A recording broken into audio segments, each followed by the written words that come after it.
Okay.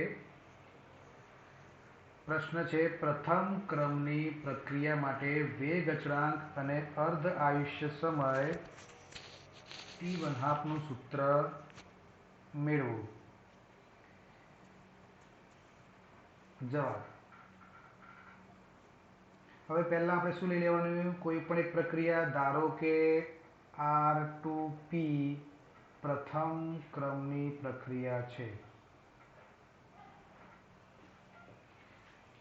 તો માટે પ્રક્રિયાનો વેગ એટલે વેગ ચલે છે, પ્રક્રિયકની સાંદ્રતા R, એને આપણે બ્રેકેટમાં બતાવીશું મોલારિટી સાંદ્રતા.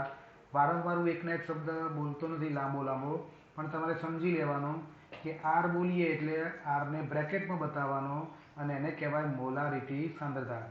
ચલો અહીંયા ઘાત મારે કેટલી લેવાની થાય બોલો? 1, કારણ કે એક પ્રથમ ક્રમની પ્રક્રિયા છે માટે આપણે 1 લેવાની. ચલો આટલું ક્લિયર થઈ ગયું. ચલો હવે વેગની જગ્યાએ આપણે શું લખીશું કહો?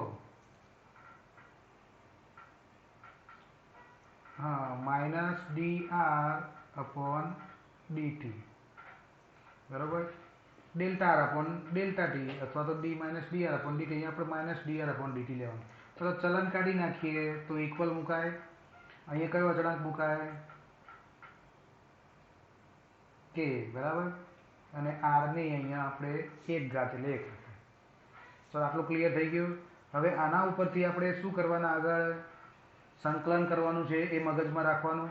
એટલે બધું r એક તરફ કરી દઈએ. એટલે આ r ની કિંમત જે શૂન્ય પ્રક્રિયામાં શું હતી? 1 થઈ જતી હતી. અહીંયા r ની 0 ઘાત લેતા હતા આપણે. એટલે અહીંયા r વધ્યા, એ r ને આપણે નીચે લાવીશું. એટલે થશે -dr/r બરાબર k ઇન્ટુ થશે dt. પાછો માઇનસ આને આપવું પડશે. એટલે dr/r is equal two -k into dt. ચલો આટલું ક્લિયર થઈ ગયું. હવે બંને બાજુ શું કરવાનું? સંકલન લેતા. હવે શૂન્ય સમયની પ્રક્રિયા બી જોડે યાદ રાખીશું કે ત્યાં r જેવું કંઈ હતું નહીં, ફક્ત આ ઉપરનું જ હતું. આમાં નીચે r છે એટલે બદલાશે. હવે બંને બાજુ સંકલન લઈશું તો સંકલન dr/r બરાબર સંકલન -k ઇન્ટુ dt. ચલો હવે ગણિતના વિદ્યાર્થી મને કહો કે આનું સંકલન શું લખવાનું થાય નિયમ પ્રમાણે તમારે?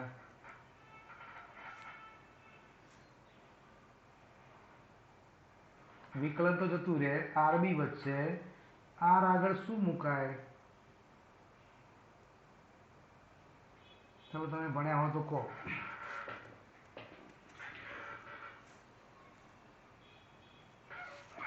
આ ના હોય તો શું થાય? સીધે સીધું ડી જતો રહે, r આવી જાય. પણ છેદમાં r છે, તો છેદમાં r હોય એ સમયે સંકલન કરતી વખતે આગળ શું મૂકવું પડે? આપણે યાદ રાખજો બચ્ચાઓ, ln. શું મૂકવાનું? ln. હવે પાછું ઘણા સ્ટુડન્ટ કહે છે કે આ ક્યાંથી નવું આવ્યું. ચલો એ બી સમજાવી દઈએ છે. નવું તો નથી, 11માં તમારે આવ્યું છે, પણ 11માં તમે ચેપ્ટર સંતુલન ભણ્યા નથી એટલે કહી દઉં. ચલો હવે આનું સંકલન તો તમને આવડી ગયું, આગળ શીખી ગયા આપણે. શું થાય બોલો?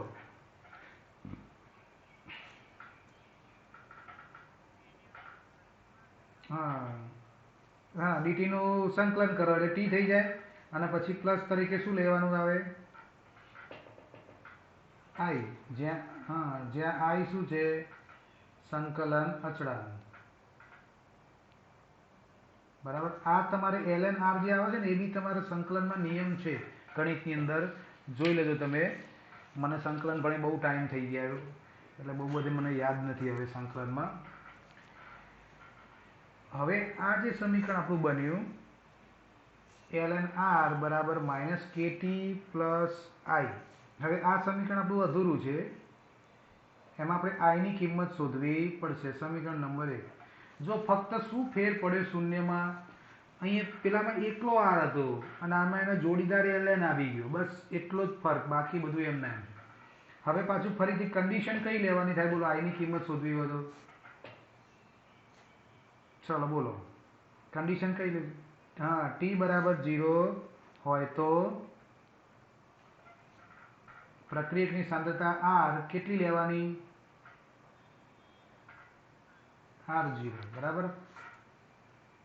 तो आ वस्तु किंमत उपરના સમીકરણમાં મૂકી દઈએ તો અહીંયા થશે ln r ની જગ્યાએ આપણે શું લખીએ r0 માઇનસ k t ની જગ્યાએ આપણે 0 લખીએ પ્લસ i। તો આ k0 ની કિંમત 0 થઈ જાય એટલે i ની કિંમત મળી જાય તમને ln r0। બિલકુલ શૂન્ય પ્રક્રિયા જેવું જ સમીકરણ આગળ વધી રહ્યું છે, ફક્ત અહીંયા ln નવું વધારાનું આવે છે। હવે આ કિંમત આપણે સમીકરણ 1 માં મૂકી દઈએ તો આપણું સમીકરણ આવું થઈ ગયું ln r હતું એમના એમ માઇનસ કે ટી હતું એમના એમ આઈની જગ્યાએ મુકાય ln r0। આ આપણું સમીકરણ નંબર 2 બરાબર। આ સમીકરણ ને પેલું સમીકરણ યાદ કરો શું ફેર પડ્યો એમાં, ફક્ત આમાં ln આવ્યું, બાકી r બરાબર માઇનસ કે ટી પ્લસ r0 એટલું જ હતું શૂન્ય સમીકરણ। હવે આ સમીકરણને શું કહેવાય તો આ સમીકરણને પ્રથમ ક્રમની પ્રક્રિયા માટે કયું સમીકરણ કહેવાય વેગ સંકલિત અથવા સંકલિત વેગ સમીકરણ કહેવાય બરાબર। विकलित से वेग समीकरण में संकलित वेग समीकरण थी, वेग नियम में विकलित वेग समीकरण थाय, वेग अभिव्यक्ति में विकलित वेग समीकरण थाय અને વિકલિત વેગ સમીકરણમાંથી સંકલિત વેગ સમીકરણ બનાવ્યું। હવે આ જે સમીકરણ છે હું ફરીથી લખું છું, આ જે સમીકરણ છે કયું સમીકરણ ln r is equal two minus કે ટી પ્લસ ln r0।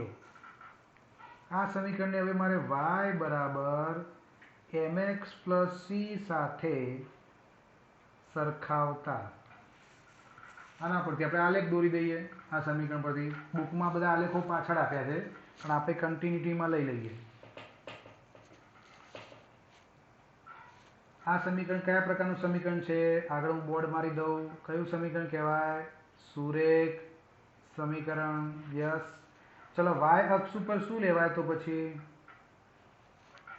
आ बने सरखामणी करिए तो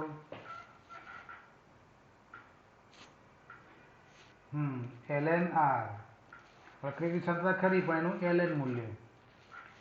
पछी x अक्ष पर शू लेवाय समय, आने अहींया सरखाई देवामां आ अहींया छे એટલે समय t आवे। m ની કિંમત કઈ ગણાય यस माइनस के, तो माइनस के શું છે ढाल बराबर, m કિંમત ढाल કહેવાય। चलो c ની કિંમત કેટલી આવે ln r0। c એ શું છે આંતરછેદ બરાબર, આંતરછેદ છે। હવે આલેખની કિંમત ઋણ છે તો આલેખ કેવો આવશે સુરેખ તો ખરો પણ કેવી हाँ ઉતરતો આવશે બરાબર। સ્ટાર્ટિંગ વેલ્યુ ક્યાંથી શરૂ થવાનું તો c ની જે વેલ્યુ આપી હોય બરાબર। તો હવે આના ઉપર આપણે લઈ લઈએ ln r, અહીંયા લઈ લઈએ t, શરૂઆતમાં t બરાબર 0 છે, t બરાબર 0 સમયે અહીંયા કોઈ એક જગ્યાએ પ્રક્રિયકની ln સાંદ્રતા છે ln r0। ત્યાંથી જેમ જેમ સમય જાય એમ સાંદ્રતા ઘટતી જાય છે અને આનો ઢાળ એટલે બરાબર માઇનસ કે બરાબર। આટલો આલેખ બતાવી દેવાનો અને અહીંયા લખી દેવાનું કે આ આલેખ કયો છે તો પ્રથમ ક્રમની પ્રક્રિયા માટે ln r વિરુદ્ધ t નો આલેખ સેમ શૂન્ય ક્રમની પ્રક્રિયા જેવો જ છે। શૂન્ય ક્રમની પ્રક્રિયામાં અહીંયા ln ના આવે, અહીંયા ln ના આવે, આ તો એમના એમ જ રહે બરાબર, ઢાળ બી એના જ રહે બરાબર। હવે આની જોડે જોડે સળંગ પ્રશ્નમાં આપણે નથી લખવાનું, ફક્ત આની જોડે એક કેલ્ક્યુલેશન કરી દઈએ એમસીક્યુનું।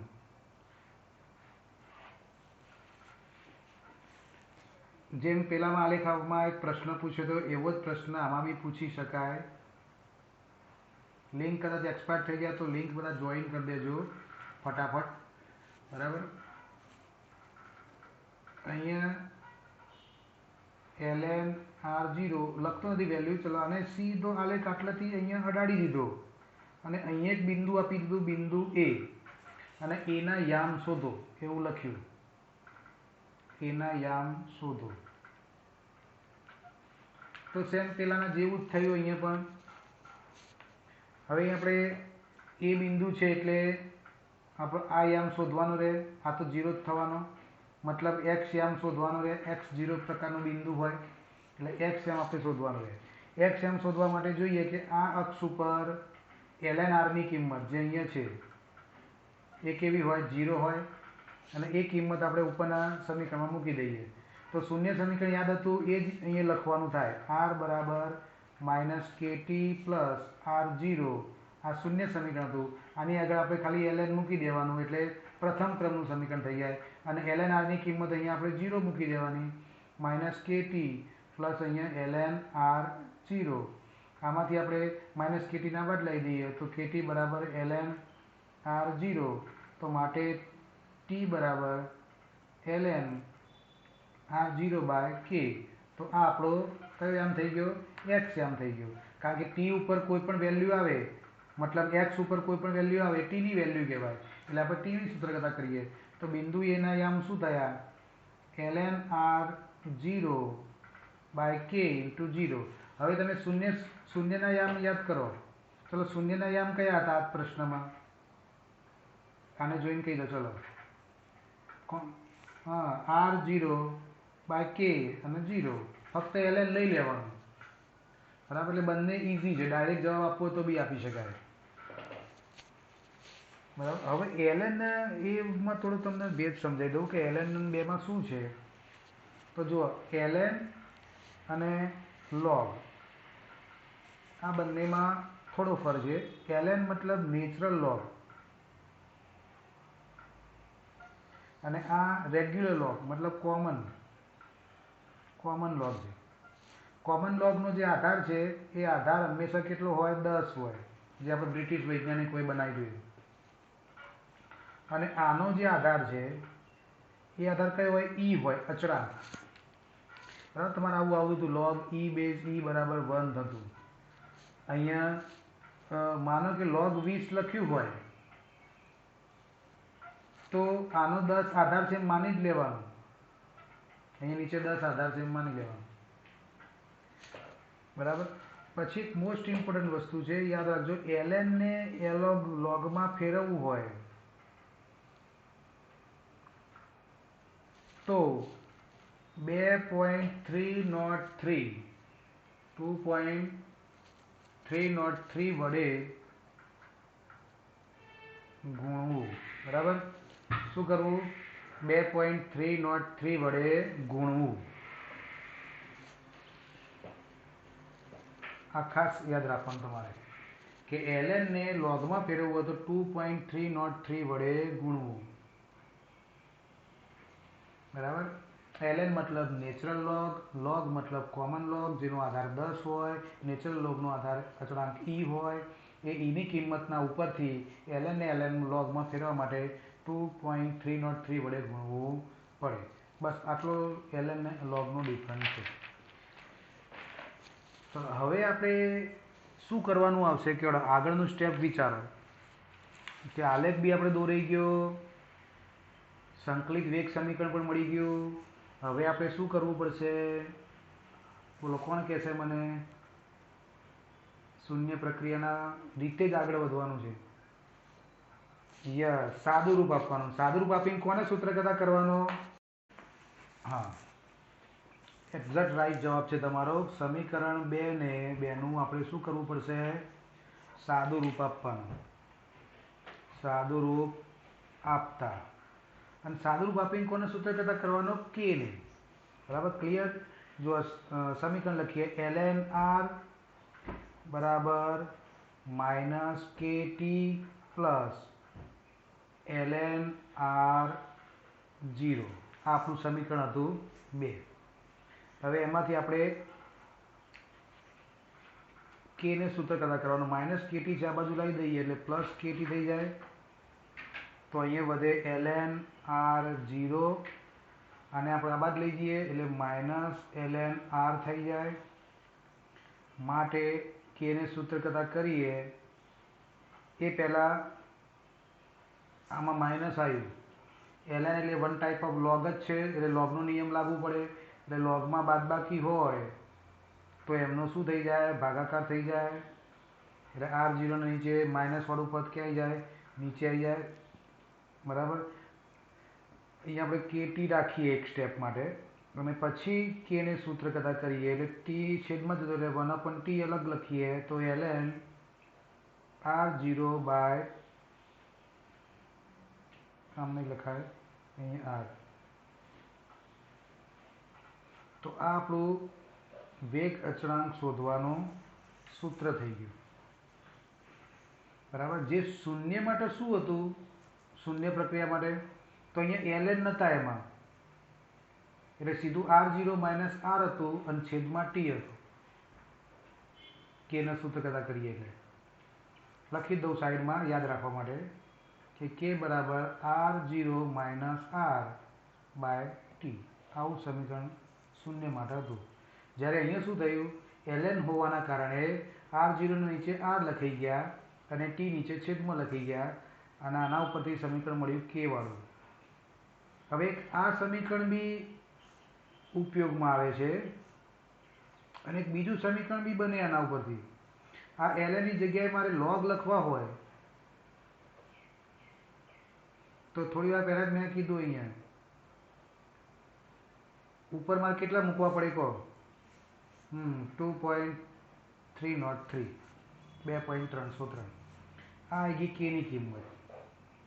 એટલે આ જે આપણું સમીકરણ નંબર 3 મળ્યું જેને આપણે કહીશું કે જે પ્રથમ ક્રમની પ્રક્રિયા માટે વેગ અચળાંક શોધવા માટેનું સૂત્ર છે અથવા વેગ અચળાંકનું સૂત્ર છે.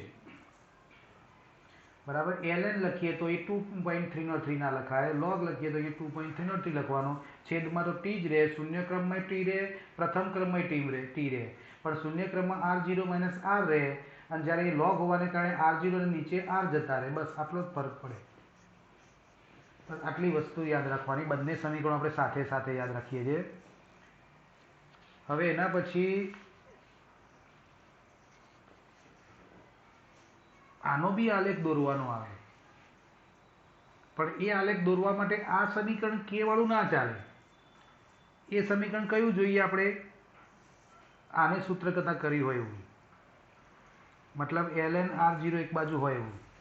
તો આના ઉપરથી જ હું સમીકરણ 3 પરથી જ એવું સ્વરૂપ બનાવું જે y બરાબર mx પ્લસ c જેવું થઈ જાય. તો આ જે વસ્તુ છે એ વસ્તુ એમને એમ રાખીને આ ટી લઈ જાઉં ગુણાકારમાં અને આને લઈ જાઉં નીચે. તો સમીકરણ આવું બની જાય log r0 by r is equal to kt નીચે 2.303.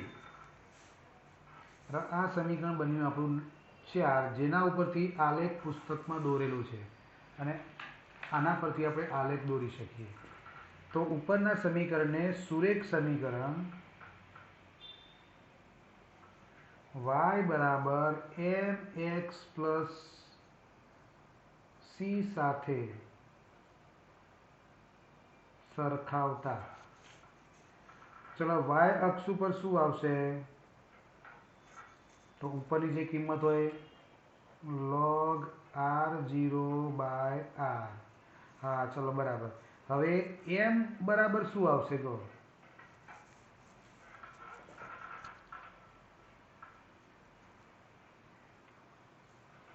થોડી ભૂલ છે માનવતા. યસ k બાય 2.303 આવે. યસ આને કહેવાય ઢાળ. આખું t સિવાયની વેલ્યુ, કારણ કે t ને તો આપણે કોની સાથે સરખા લેવાના છે? x માં. તો હવે x અક્ષ પર શું લેવાય? ટી. યસ. અને છેલ્લે આંતરછેદ સી બરાબર શું હોય? અહીંયા આપે નથી તો શું હોય? 0. યસ. અચળ પદ અહીંયા સી બરાબર 0 છે, મતલબ અહીંયા આંતરછેદ 0. હા, આના ઉપરથી તમે આલેખની બોલો આગાહી કરી શકશો કે સીની કિંમત 0 છે તો આલેખ શેમાંથી પસાર થાય? યસ, ઉગમ બિંદુથી પસાર થાય. કારણ કે સીની કોઈ વેલ્યુ હોય તો એ તમારે ક્યાં દર્શાવવી પડે? વાય અક્ષ ઉપર કોઈ પણ એક બિંદુથી આલેખ સ્ટાર્ટ થાય. અહીંયા સીની કિંમત 0 છે, મતલબ તમારો આલેખ ઉગમ બિંદુથી પસાર થાય. પછી એમની કિંમત અહીં કેવી છે? પોઝિટિવ છે. તો આલેખ કેવો આવશે? સુરેખા તો આવશે જ, પણ કેવો આવશે? ચડતો આવશે. યસ, બરાબર. એટલે હવે એ આલેખ આપણે દોરી દઈએ તો આલેખ હવે તમારા માટે ઇઝી થઈ ગયો, કે હવે તમને આવડી ગયું.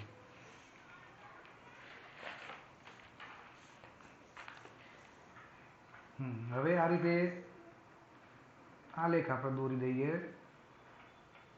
અહીંયા વાય અક્ષ છે તો વાય અક્ષ ઉપર આપણે શું લખીશું?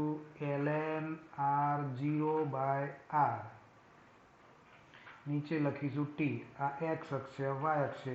અહીંયા ટી બરાબર 0 સમયે અહીંયા ln r0r ની કિંમત બી 0 જ છે, મતલબ સી કી 0 જ છે, એટલે અહીંથી આલેખ શરૂ થશે અને આલેખ આમ આગળ વધશે.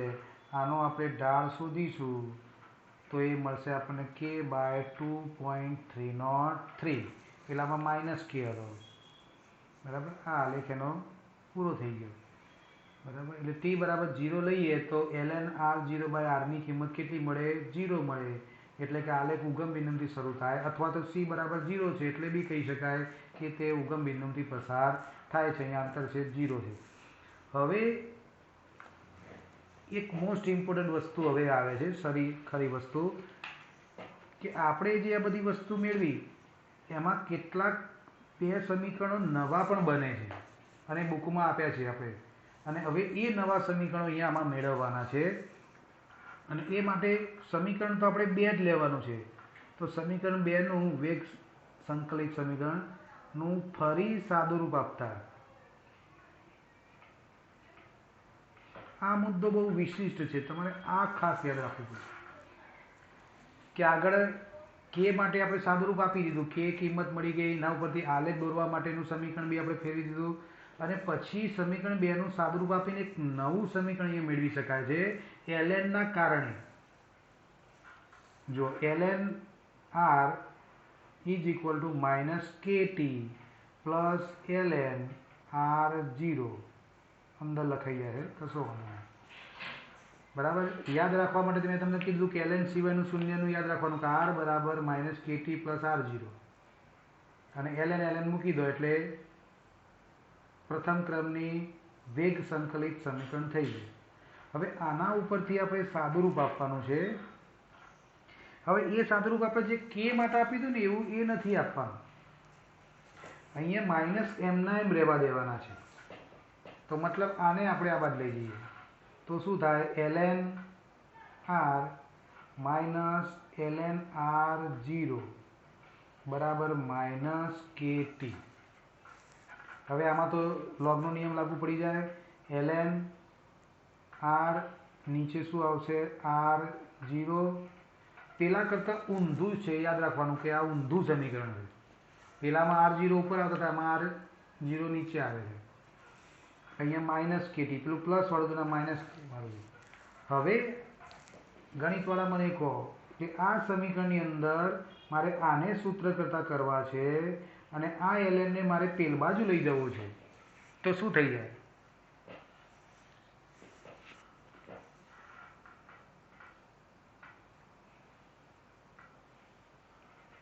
ln ના બદલો શું થઈ જાય? એન્ટીલોગ થઈ જાય.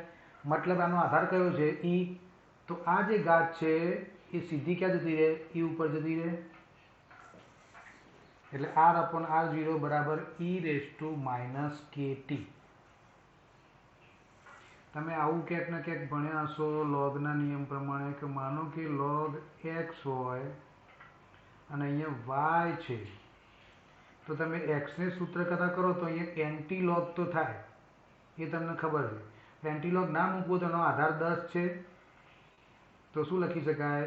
x બરાબર 10 ની y ઘાત લખાય. બરાબર, આવી તમે લોગની વ્યાખ્યા ભૂતકાળમાં ભણી ગયેલા છો. તો અહીંયા આપણે લોગ માની લો કે e છે, તો x ને સૂત્ર કરતા કરતો e રેઝ ટુ y થઈ જાય. ક્લિયર? તો હવે તમારે અહીંયા ln કાઢીએ તો આને e raise to minus kt થઈ જાય. અને આમાંથી આપણે સૂત્ર કરતા કરીએ r બરાબર r0 into e raise to minus kt. આ આપણું એક નવું અદ્ભુત સમીકરણ બન્યું, જેને આપણે સમીકરણ નંબર 5 કહીશું. બરાબર, આ સમીકરણ ઉપરથી આપેલા t સમયે પ્રક્રિયકની સાંદ્રતા r શોધી શકાય. બુકમાં આપણે આપ્યું છે, એટલે આ આપણે મેળવવાનું, પરીક્ષામાં પણ લખી દેવાનું. જોકે ઘણી વખતે ઘણા છોકરાઓ શું કરે છે, સળંગ ગણતી વખતે અહીંયા જે સાદુરૂપ આપણે આપ્યું ને કે એના સૂત્ર કરતા કર્યો આમાં, બરાબર, એની જોડે જોડે આમાંથી એ સમીકરણ સાબિત કરવું હોય તો કરી શકાય. e raise to minus kt વાળું એ જોડે જોડે કરવું હોય તો કરી શકાય. પણ આપણે આ ક્રમ કેમ રાખ્યો કે શૂન્ય ક્રમનો પ્રશ્ન જે રીતે તૈયાર કર્યો છે એ રીતે આપણે પ્રથમ ક્રમ માટે લખ્યો, એ જ રીતે આપણે આલેખ દોર્યા. પણ આમાં આલેખની એક શક્યતા નવી વધી એટલે બીજો આલેખ આવ્યો અને એક બીજું સૂત્ર નવું બન્યું. હજુ આના સિવાય બી એક બીજું સૂત્ર બને પાછું. એટલે હવે એ જ વસ્તુ ફરી પાછી કરીએ કે સમીકરણ 2 પરથી, તો પાછું સમીકરણ 2 ફરી લખીએ. ln r બરાબર minus kt plus ln r0. હવે આની અંદર સમય અલગ અલગ આપ્યો હોય, અહીં તો આપણે એક જ સમય આપ્યો. કેમ એક જ સમય લીધો? કારણ કે આપણે સ્ટાર્ટિંગ t બરાબર 0 થી કરીએ છીએ અને એન્ડિંગ t થી કરીએ છીએ, એટલે સીધું t માઇનસ 0 એટલે t જ થઈ જાય. પણ માનો કે સ્ટાર્ટિંગ 0 ના બદલે કોઈ એક કિંમતથી થતું હોય, મતલબ t1 થી થતું હોય અને એન્ડિંગ t2 થી થતું હોય, તો એ સમયે આ બંને સમીકરણની વેલ્યુ બદલાશે. તો એ વેલ્યુને કઈ રીતે દર્શાવાશે? ચાલીએ, t બરાબર t1 સમયે, આ બધું નથી લખવું, t1 સમયે પ્રક્રિયક r ની સાંદ્રતા. બોલો કઈ લખાય? સીધી વસ્તુ છે કે t1 0 હોય તો r0 લખીએ છીએ, તો t1 હોય તો શું લખાય? r1. બરાબર, r1 એટલું જ લખીએ. હવે એ રીતે t2 સમય લઈએ, તો t2 સમયે પ્રક્રિયક r ની સાંદ્રતા કેટલી લેવી પડે આપણે? r2. હવે આ બંને વેલ્યુ ઉપરના સમીકરણમાં મૂકીએ તો બે સમીકરણ નવા મળશે, જે હું પાછળ લખું છું.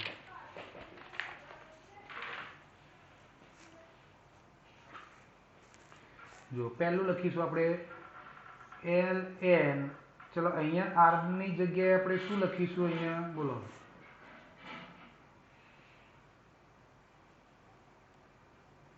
r1 લખીએ. પહેલું જે છે એમ જ લખીએ ચોપડીના પ્રમાણે r1. તો r1 લખ્યો તો અહીંયા શું આવશે? Minus k. t ની જગ્યાએ શું લખાશે? t1 1 પ્લસ પછી ln, અહીં તો એના જ r0. ની છેડછાડ ના થાય શરૂઆતમાં સમયમાં, તો એટલે ચલો બીજું સમીકરણ ln, અહીંયા r શું લખાય?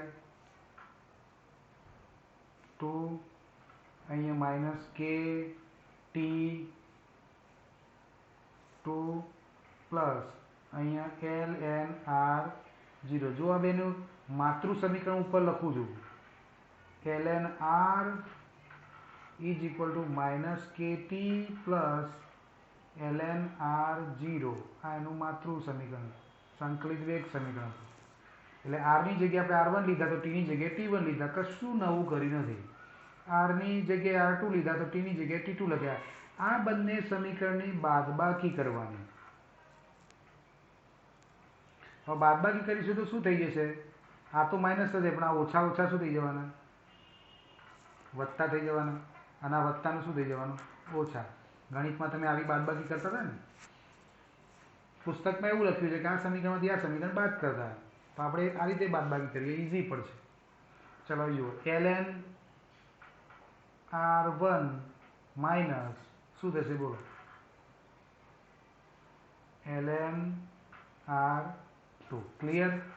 હવે આવશે બરાબર. ચલો આની બાદબાકી મને કહો. આમાંથી આપણે બાદ કરીએ છીએ એટલે માઇનસ માઇનસ પ્લસ કરીજો.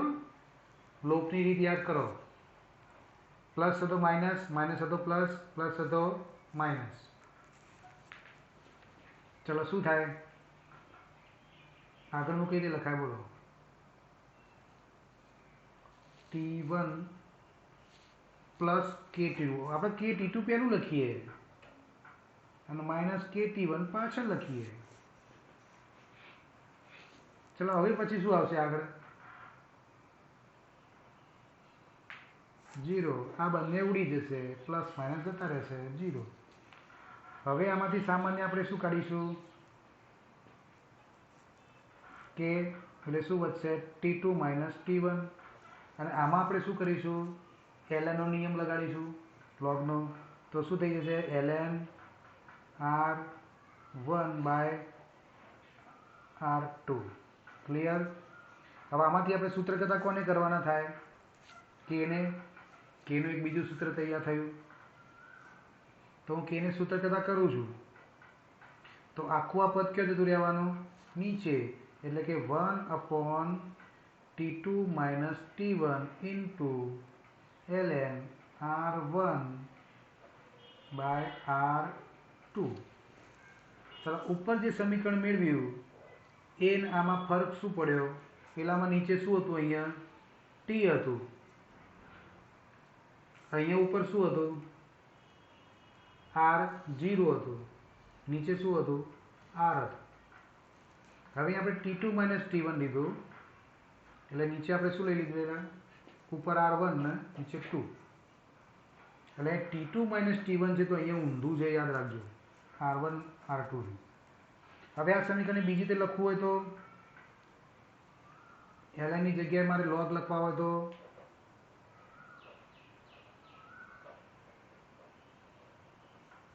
બોલો શું ઉપર લખાશે?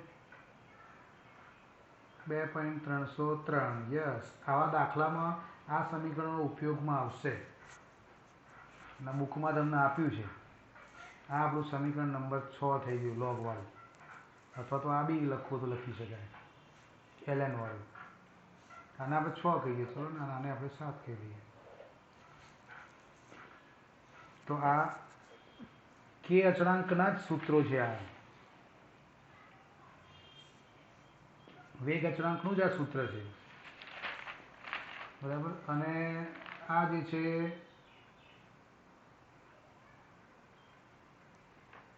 આરનું સૂત્ર છે, આર બરાબર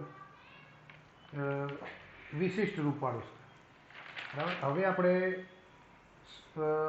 અર્ધ આયુષ્ય પ્રકરણ મેળવી લઈએ, ઉદાહરણ લઈ લઈએ અને પછી આપણું લેક્ચર પૂરું કરીએ. તો ઝડપથી હવે પ્રક્રિયાનું અર્ધ આયુષ્ય સમયનું સૂત્ર પ્રાપ્ત કરવાનું છે. હવે આપણે પ્રક્રિયાનું અર્ધ આયુષ્ય સમય.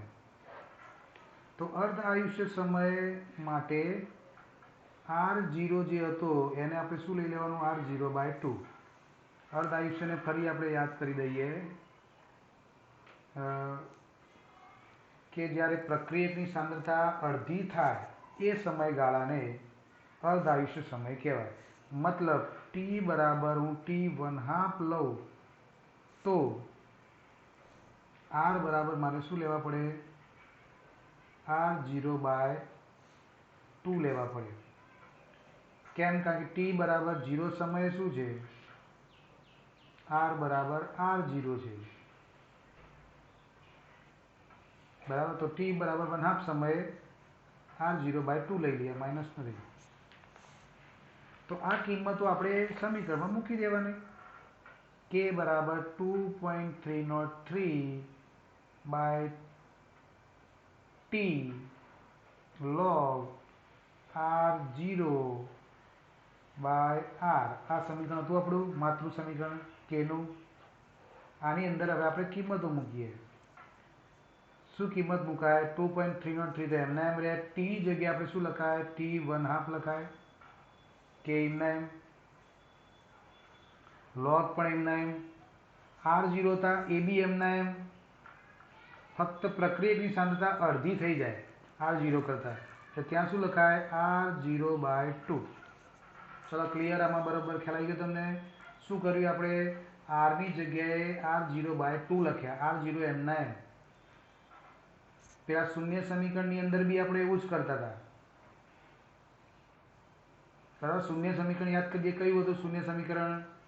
જેમાં k બરાબર હતું R0 - R હતા અને નીચે t હતું.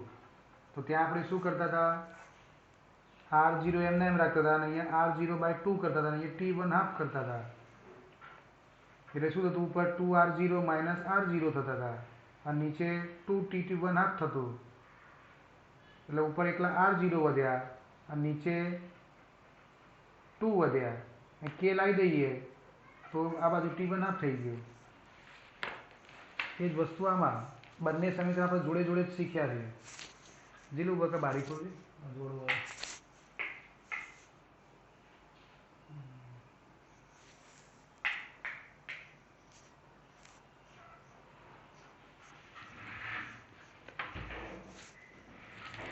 જો હવે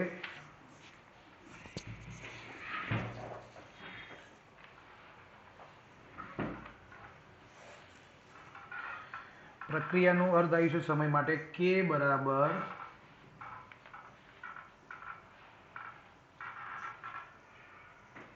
2.303. ટીના નીચે શું લખાશે? T1/2 લખાય. બરાબર? લોગ એમના એમ. અને અહીંયા આપણે શું લખ્યું હતું? R0 ના નીચે R0/2 આવું લખ્યું હતું. આગળનું આપણે ફરીથી લખ્યું. હવે આ ભાગ્યાના ભાગ્યામાં બગડો ક્યાં જતો રહેશે? ઉપર R0 ઉડી જાય તો શું વધ્યું?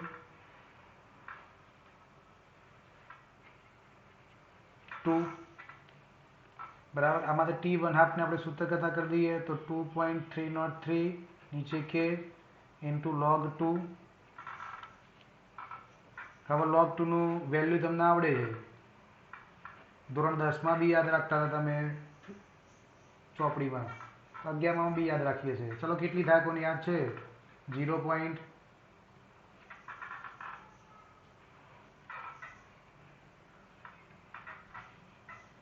10 કોઠા ઉપર તમે જોઈ શકો. કેલ્ક્યુલેટર ઉપરથી બી શોધી શકાય log 2 સાદા કેલ્ક્યુલેટર પરથી. એની લાંબી પ્રોસેસ છે, કોઈ વખત તમને શીખવાડીશું. હવે 0.30 10 એના બેનો ગુણાકાર કરી દો એટલે થઈ જાય 0.693 અપોન k T1/2. આ સમીકરણ બની ગયું આપણું 8મું અર્ધ આયુષ્ય સમય શોધવાનું સમીકરણ. હવે જો શૂન્ય સમયનું સમીકરણ શું હતું? T1/2 બરાબર નીચે 2k હતા અને ઉપર શું હતું? R0. યસ. હવે આ બંને સમીકરણ ઉપરથી તમે સમજણ લો કે પ્રથમ ક્રમની પ્રક્રિયા માટે અર્ધ આયુષ્ય સમય વેગ અચળાંકના વ્યસ્ત પ્રમાણમાં, શૂન્ય ક્રમની પ્રક્રિયા માટે અર્ધ આયુષ્ય સમય વેગ અચળાંકના વ્યસ્ત પ્રમાણમાં, શૂન્ય ક્રમની પ્રક્રિયા માટે અર્ધ આયુષ્ય સમય શરૂઆતની સાંદ્રતાના પ્રક્રિયકની શરૂઆતની સાંદ્રતાના સમપ્રમાણમાં. પણ અહીંયા તો એવું કશું છે નહીં, અચળ પદ છે. તેનો મતલબ પ્રથમ ક્રમની પ્રક્રિયા માટે અર્ધ આયુષ્ય સમય એ પ્રક્રિયકની શરૂઆતની સાંદ્રતા ઉપર આધાર રાખતો નથી. અર્ધ આયુષ્ય સમયે અચળ છે. અને આ સમીકરણ ઉપરથી વેગ અચળાંક આપ્યો હોય તો તમે અર્ધ આયુષ્ય સમય શોધી શકો અને અર્ધ આયુષ્ય સમય આપ્યો હોય પ્રથમ ક્રમની પ્રક્રિયા માટે તો વેગ અચળાંક શોધી શકો. અહીંયા શું થાય કે શરૂઆતની સાંદ્રતા આપી હોય અને વેગ અચળાંક આપ્યો હોય તો જ તમે અર્ધ આયુષ્ય સમયે શૂન્ય ક્રમની પ્રક્રિયા માટે શોધી શકો. ક્લિયર? હવે છેલ્લું લઈ લઈએ પ્રથમ ક્રમની પ્રક્રિયા માટેના ઉદાહરણો. શૂન્ય ક્રમની પ્રક્રિયામાં જે લીધા હતા એવા. અહીંયા એક મોસ્ટ ઇમ્પોર્ટન્ટ છે કે રેડિયો એક્ટિવિટીની જેટલી પ્રક્રિયાઓ છે એ બધી જ પ્રક્રિયાઓ પ્રથમ ક્રમની પ્રક્રિયા કહેવાય. દાખલા તરીકે યુરેનિયમના કેન્દ્ર ઉપર તમે ન્યુટ્રોન મારો અને યુરેનિયમનું વિખંડિત થાય. કુદરતી કે કૃત્રિમ રીતે જેટલા પણ રેડિયો સક્રિય અસ્થાયી પદાર્થો છે એ અસ્થાયી કેન્દ્રો છે, એ કેન્દ્રોનો જે ક્ષય થાય છે એ બધા જ પ્રકારની પ્રક્રિયા એ પ્રથમ ક્રમની પ્રક્રિયા કહેવાય. પુસ્તકમાં એવું વાક્ય લખ્યું છે, તમને એ યાદ ના રહે તો આવું લખી દો તો સાચું પડે. રેડિયો એક્ટિવિટીની પ્રક્રિયાઓ પુસ્તકમાં આવું લખ્યું છે, બધી જ કુદરતી અને કૃત્રિમ રેડિયો સક્રિય અસ્થાયી કેન્દ્રો નો ક્ષય. આવી ભારી ભાષા લખી. ક્ષય એટલે તૂટવું, કેન્દ્રો એટલે ન્યુક્લિયસ, અસ્થાયી બધા રેડિયો સક્રિય પદાર્થો કેવા હોય? બધા અસ્થાયી હોય. રેડિયો સક્રિય પદાર્થોમાંથી સ્વયંભૂ વિકિરણો નીકળતા હોય એ ગુણધર્મને રેડિયો એક્ટિવિટી કહેવાય. એટલે રેડિયો એક્ટિવિટીની પ્રક્રિયાઓ લખો એટલે આ બધું આવી ગયું. હવે બીજી એક પ્રક્રિયા છે હાઇડ્રોજનેશન. કોનું? તો ઇથિનનું, C2H4 ઇથિન. એનું હાઇડ્રોજનેશન કરીએ, Hની હાજરીમાં પ્રક્રિયા કરીએ, આ ગેસ હોય તો શું બની જાય? C2H6 ગેસ, મતલબ ઇથેન બની જાય. તો આ પણ પ્રક્રિયા પ્રથમ ક્રમની પ્રક્રિયા છે. આનો વેગ શોધવો હોય તો વેગ બરાબર શું આવે કે પ્રક્રિયકની સાંદ્રતા આપણે C2H4 લઈએ, એની ઘાત કેટલી લેવાય? 1. અને પેલા શૂન્ય ક્રમમાં આપણે અહીંયા 0 લખી દીધું HIની પ્રક્રિયા માટે. ચલો ક્લિયર. હવે શૂન્ય ક્રમ અને પ્રથમ ક્રમની સરખામણી કરી દઈએ એટલે તમારે બધું જ મગજમાં ક્લિયર થઈ જાય કે આ શૂન્ય ક્રમ, આપણે પ્રથમ ક્રમ, બે ભાગ પાડી દઈએ. બરાબર. શૂન્ય ક્રમનું સ્ટાર સમીકરણ લખીએ જેનાથી બધું જ તમને યાદ રહી જાય. કયું? R બરાબર -KT પ્લસ R0. યસ. ચલો આનું સમીકરણ સ્ટાર સમીકરણ લખીએ. આના ઉપરથી જ લખાય. આ જ સ્ટાર સમીકરણ છે, આને કહેવાય જ નહીં. આના ઉપરથી ચલો પ્રથમ ક્રમનું બનાવો. શું થાય? હા, -KT plus ln R0. Yes. એટલે ફક્ત અહીંયા ln લગાવવાના. હવે આના ઉપરથી તમને જુઓ, આના ઉપરથી તમને K નું સૂત્ર મળી જાય. ચલો K નું સૂત્ર બનાવો ડાયરેક્ટ. શું થશે? Yes, R0 minus R upon T. ચલો આના ઉપરથી K નું સૂત્ર બનાવો.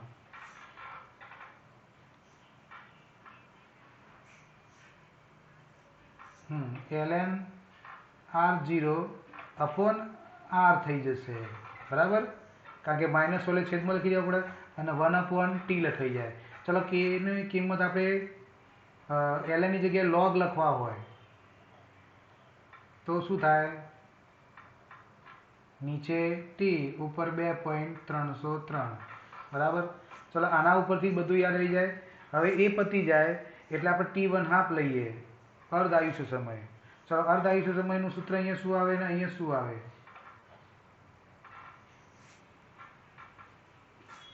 Yes, R0/2K. અહીંયા શું આવે? 0.693. તગડાનો જ ગળ્યો છે. 3 દુ 6 અને વચ્ચે નવડા. આજુબાજુ છગડો તગડો અને વચ્ચે નવડો. ગળ્યો પણ આડો ઓળો છે અને નીચે K. બરાબર. આમાં 2 આવે, આમાં K આવે. અને આ બી યાદ નહીં રાખવાનું, ગોખવાની એના ઉપરથી જ લઈ લેવાનું. જો તમે અહીંયા T1/2 લો, અહીંયા T1/2 લો. બરાબર. તો T1/2 અહીંયા જતો રહે, K નીચે આવી જાય. હવે R0 માઇનસ R અહીંયા શું મૂકવાનું?